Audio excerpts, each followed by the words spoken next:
Hi guys, this is my new review of Nuremberg. Nuremberg is the new historical drama about the Nuremberg trials, and it's written and directed by James Van Der Bitt.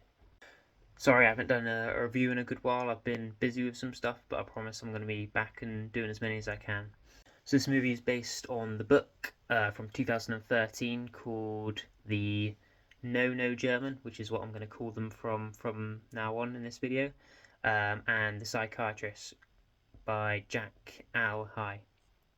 So the main plot of this film is there's a psychiatrist called Douglas Kelly, and he's hired to talk to Hermann Goering, was the No German, second in command to failed Austrian artist man, um, and basically just to find out what his sort of strategy is, how he's going to try and defend himself, and then back to his bosses and see if they can somehow find a way to get him to admit that he knew what he was doing in the Holocaust. The opening of this film is Goering basically driving a car one way, and then a bunch of German citizens are walking the other way, and they all sort of get out of the way for him as he drives past, and then these American soldiers see him and then get him out of the car and then arrest him. So there's two sort of main plots in this film. The main one is about Kelly and his relationship with Goering and the sort of back and forth they have surrounding what he knows, what he doesn't want to admit, and how they're going to sort of get him. And the second one, which sort of starts just before that one, and you see sort of it cuts in between the two, is about a man called Robert Jackson, who was the guy who came up with the idea of the Nuremberg trials, and how he sort of plans to do that in terms of international law, which hadn't been established at the time.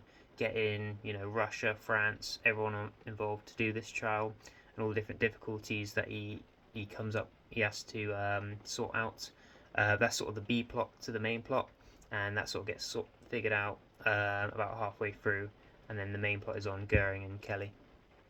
And then the two plots sort of come together towards the end of the film, when the actual trial happens, and everyone sort of, you see how it all comes together in terms of the conversations they've had and what Jackson's the guy that questions Goering.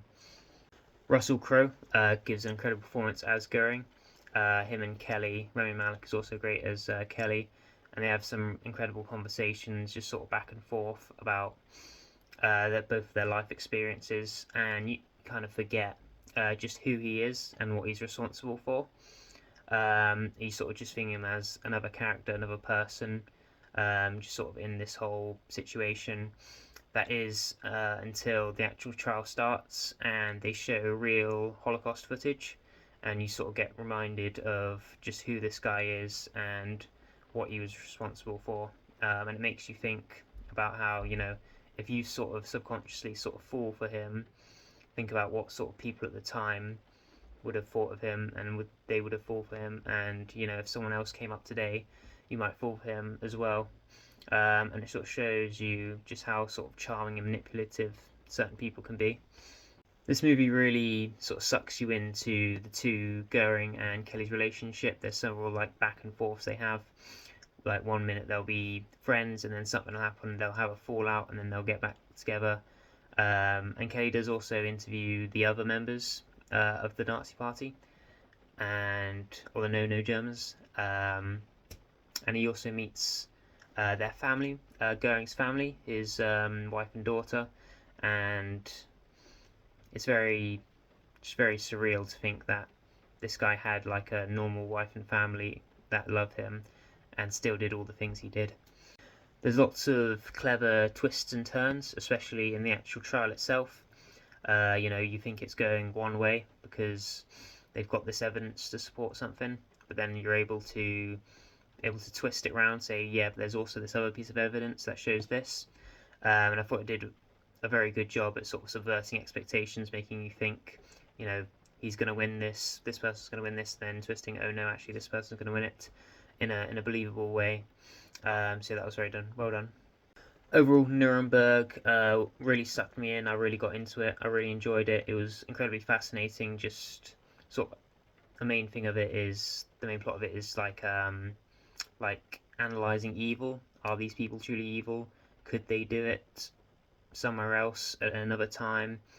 Um, and it's 2.5 hours, so it's a long film, but I was incredibly invested throughout the entire period. There was no period that I thought dragged or anything like that. I was invested the whole time. The performances are really good, and it makes you think about what you would have done in these certain situations. Would you have fallen for someone like Goering or not? So yeah, it makes you ask questions. It makes you question yourself, and I think a really good movie can make you do that. So I really enjoyed this film. I highly recommend it. I'm going to give it a 8 out of 10.